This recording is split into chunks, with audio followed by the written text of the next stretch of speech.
A infecção pelo papilomavírus humano, o HPV, é considerada comum na população brasileira, principalmente entre os jovens sexualmente ativos. Estima-se que ao menos 8 em cada 10 pessoas sexualmente ativas terão HPV ao longo da vida. De acordo com o Instituto Nacional de Câncer, que é o INCA, para o ano de 2023, foram estimados mais de 17 mil casos novos de câncer de colo de útero, considerado o terceiro tumor mais frequente na população feminina.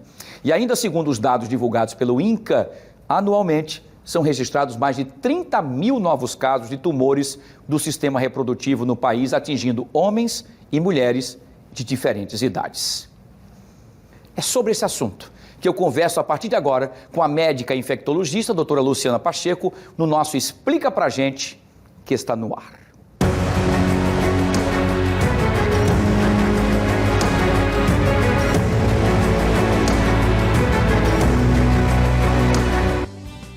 Mais uma prestação de serviço que nós vamos trazer para vocês. Doutora Luciana Pacheco, mais uma vez, muito boa tarde, seja bem-vinda para falarmos sobre o HPV, não é? Já foi discutido bastante, as vacinas acabaram chegando para os adolescentes ou pré-adolescentes, enfim, crianças, para que possam se proteger, porque no futuro isso pode causar muitos problemas, como nós vimos aqui nesses números. Boa tarde, seja bem-vindo, doutora.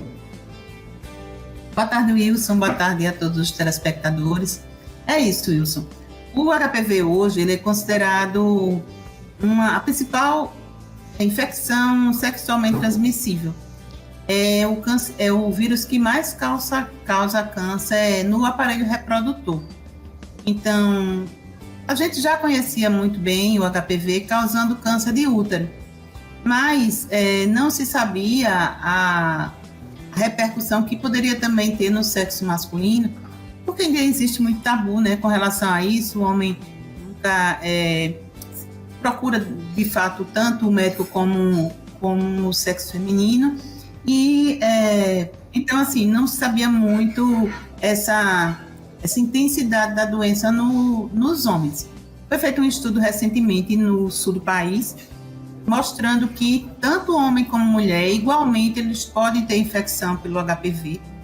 Um grande problema da doença é que é uma doença silenciosa. O vírus é um vírus silencioso. Ele pode infectar já na adolescência, mas só manifestar os seus sintomas depois de algum tempo. Então, sintomas como afetando o colo do útero na mulher, e pode ter câncer de vulva, né, de vagina, no homem de pênis. Então, assim, de câncer anal, câncer da nasofaringe também, na boca. Então, são manifestações, são cânceres que o HPV é responsável por causar. E as vacinas estão aí, mas as pessoas não se vacinam, não estão se vacinando o quanto é necessário para que, de fato, a gente proteja da doença. Porque não existe tratamento específico, existe queimação, o pessoal da ginecologia faz isso, mas a proteção é com a vacina. A proteção com a vacina, a proteção com preservativos, mas a gente também sabe o quanto é difícil as pessoas hoje utilizarem o preservativo. Então, é uma doença que vem aumentando de intensidade. Você falou aí nos números todos que a gente tem visto, e as pessoas não se preocupam, verdade, infelizmente, em tomar vacina.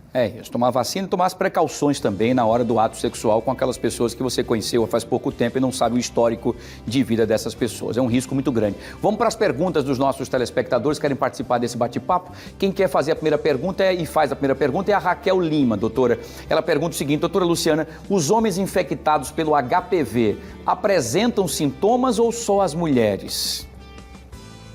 Não, os homens também podem apresentar sintomas. E aí pode haver corrimento no genital, pode haver dor no ato sexual, pode haver lesões ali, tem as verrugas, né, também, que são, às vezes, o primeiro sinal que tem alguma coisa errada, aquelas verrugas que são causadas também pelo HPV. Existem outras causas das verrugas, mas o HPV é um deles. Então, também tem sintomas. Muito bem, importantíssimo essas informações, que às vezes os homens acham, na mulher e tal, sempre coloca sempre para as mulheres, mas os homens também são vítimas também dessa doença, tá? Do HPV. Vamos lá para a segunda pergunta de hoje. Quem faz a pergunta para a doutora Luciana Pacheco é a Cecília Oliveira. Doutora, existe vacina contra HPV para adultos na rede pública? Então, não, na rede pública, na verdade, o que o PNI oferece até os 14 anos, de 9 aos 14 anos, mas as pessoas podem tomar até os 45 anos, existe recomendação na bula.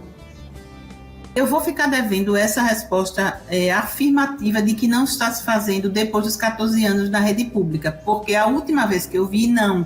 Mas como as coisas mudaram recentemente, com a política aí do PNI, com a reativação do Programa Nacional de Imunização no Brasil, depois da mudança de governo, pode ser que ela tenha sido introduzida e eu não tenho certeza absoluta. Eu vou ficar devendo essa resposta, mas depois eu passo para vocês para confirmar ou não, ou dizer que realmente não tem. Perfeito. Assim que a senhora tiver a informação, passa para cá que a gente vai aqui trazer essa informação importante. Até o momento agora são de 9 até aos 14 anos, aí será até de 9 até aos 11, agora até aos 14, é isso, doutora? A recomendação aos 14, mas nessas campanhas de vacinação agora foi aos 11 anos. Eles estenderam um pouquinho isso, mas até os 14, mas eu acho que na campanha só, depois volta ao normal. Eu também vou confirmar isso, viu? Porque eu acredito que o mais correto seria os 14, porque o ideal, Wilson, é que a gente previna antes da exposição. Isso. E a gente sabe o quanto os adolescentes hoje, cada dia mais, têm uma vida sexual mais ativa, muito precoce. Verdade. Né? Então, precisaria que a gente se antecipasse a essa exposição ao vírus para, de fato, ter uma melhor eficácia a vacina. Perfeito, exatamente. Mesmo a pessoa que... Pois não. Desculpe. Mesmo a pessoa que tem o HPV, ela pode tomar a vacina, porque existem vários tipos. São mais de 200 tipos. A vacina protege contra 4, hoje a gente já tem a vacina com 9, que aí é só na rede privada.